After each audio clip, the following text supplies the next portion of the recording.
Hollywood is hot, horny, and white again. But is it still Jewish? Sharon Waxman on an hot topic essay she wrote in the New York Times. There has been a vibe shift in Hollywood over the last couple years. Conventionally attractive white people having sex have come back in favor. See HBO's White Lotus and Netflix's The Haunting Wives. Caucasian celebrities are embracing their genetics. Sydney Sweeney's genes. And studios continue, capitalizing on 1990s nostalgia, bringing back classics like Basic Instinct and Sex and the City. It all comes at the expense of diversity, equity, and inclusion (DEI) initiatives of the last decade, especially in film and television, which have staunchly embraced minority group stories. Many Disney/Pixar, Marvel, Netflix, HBO, and Amazon projects have since platformed Black, Indigenous, and Asian heroes. Jews were early beneficiaries of this trend, but that fizzled out in the 2020s. Now, in keeping with the political return of Donald Trump, studios are swinging back in the opposite direction, focusing on white-centric stories. Creators like Mike White and the South Park team are openly rejecting wokeism and Jewish stories, never fully a minority group, neither fully white, are, as usual, caught in the middle. Sharon Waxman, the founder and CEO of The Wrap, recently wrote about the broader trend for the New York Times and joins Phoebe on the Jewish angle to discuss her piece and the ongoing changes happening in pop culture and politics. Transcript. Sharon Waxman. There has been a very rigid groupthink around what is right, thinking, and allowed. And in terms of scripts and green lights, I don't know that the Jewish identity fits into this question. Phoebe Maltz-Bovey. Hi, I'm Phoebe Maltz-Bovey, opinion editor of the Canadian Jewish News.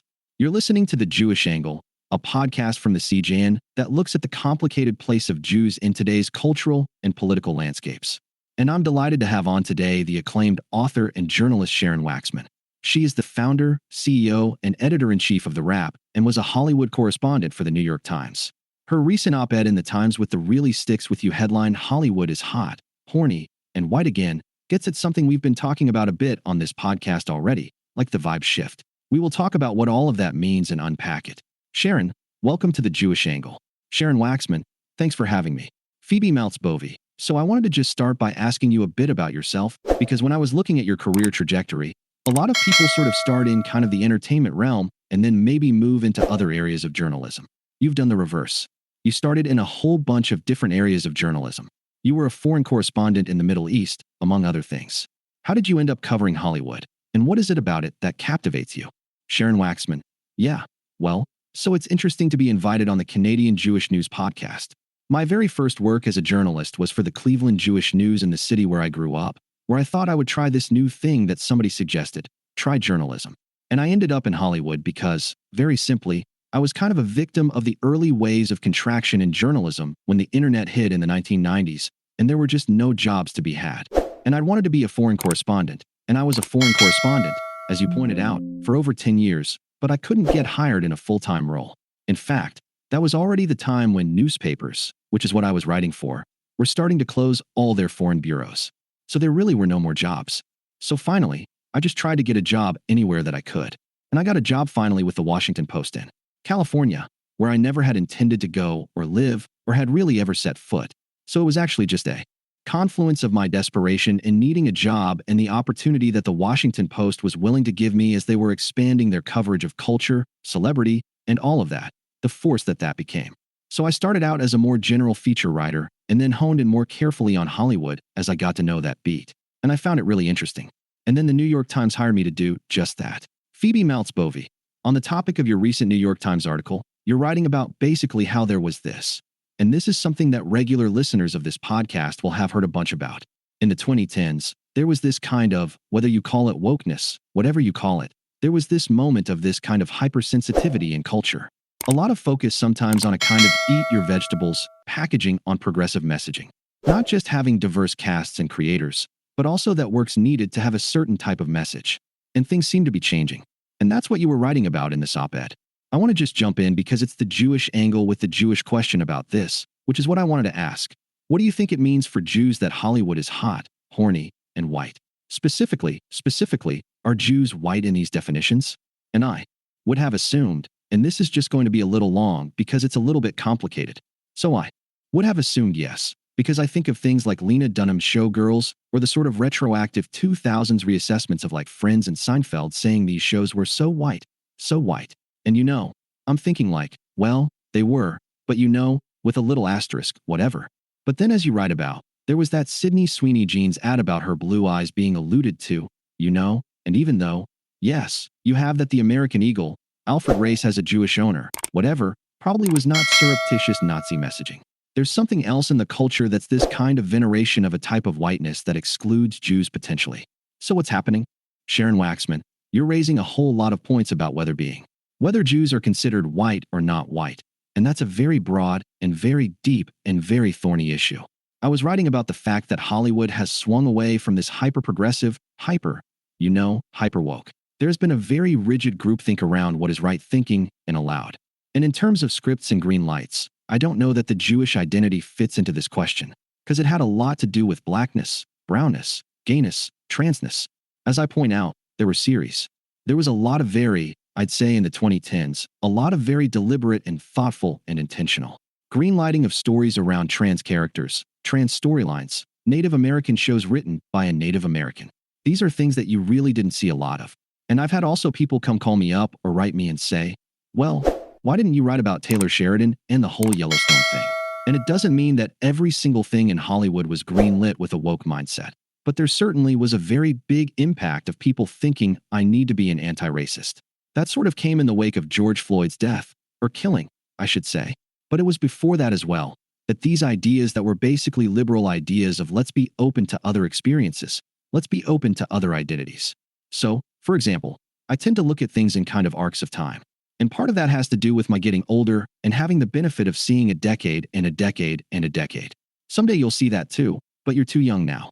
Phoebe Maltz-Bovey, I'm 42. I see some decades, but you're gonna. Sharon Waxman, see you're a? I think you'll see. It's funny how as I've gotten older, time just kinds of collapses and I start to see, oh, well, that century was about that. You think, in centuries. But in terms of my own experience, it's really easy for me to see now what I didn't see in the 1990s when I wrote a book about the filmmakers who were marking the decade and who were really changing the culture. And that is a book called Rebels on the Backlit. Oh, I had it right over there. And it's about 6 filmmakers who defined filmmaking culture in the 1990s. And it's Steven Soderbergh, Quentin Tarantino, David O.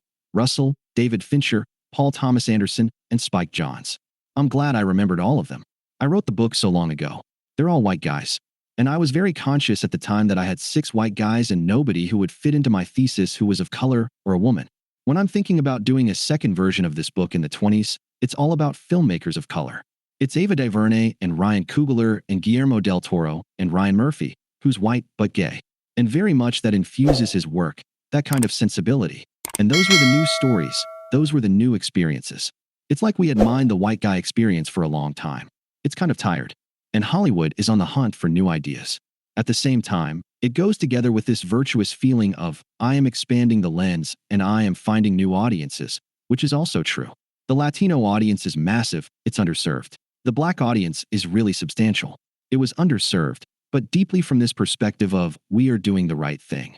And then that kind of evolved and morphed and kind of slid over into this feeling of, these are the only stories that you can consider. And if you don't, you're transphobic, you're homophobic, you're not being a good anti-racist. I think there is a fatigue with that. And I'll throw women's stories in there too, which is to be regretted because we need a diversity of stories. And so I think it's just about this pendulum swing. Phoebe Maltz-Bovey, I agree. Jews certainly did not ever fit into it in the sense of being considered a marginalized group to be lumped in with the other ones like trans people. Sharon Waxman, well, like you're putting in a different way, not to be lumped in, to be validated. Phoebe Maltz-Bovey, I'm saying this was not. Yeah, so this is what my own book was about in part. The Perils of Privilege from 2017 is about privileged accusations, like your privilege is showing, and so forth. But I write about how Jews fell outside of that framework and were sometimes held up as epitomizing privilege and what that's all come to mean. But I think, yeah, today it's complicated. On one hand, on the left, there's this kind of ramping up of that sort of thing, sometimes related to the Middle East, sometimes not, while at the same time on the right, there's a whole different thing. What I wanted to ask, though, more about the kind of culture war stuff generally, because I'm thinking a lot about Justine Bateman, the actress and filmmaker who tweeted right after Trump won that people weren't going to have to walk on eggshells anymore. I think this did get at something real about the emotion, whether it was exactly at that time or just evolved over time.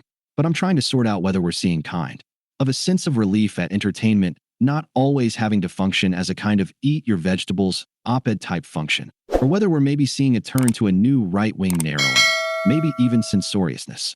I wonder this because of an area I'm more familiar with than Hollywood. I'm very familiar with old Britcoms. There's a lot of speech suppression in academia now, right? Where there had been speech suppression in one direction, now there is in a different direction, and arguably a lot stronger. But is there renewed artistic freedom or renewed freedom to put business interests first? Or are we looking at outright pressure to produce conservative content, even if that's not what audiences want? Sharon Waxman, no, it isn't that there's right-wing pressure to produce non-woke material. It's this sort of exquisite antenna about the zeitgeist that Hollywood generally feels, intuits, and boasts.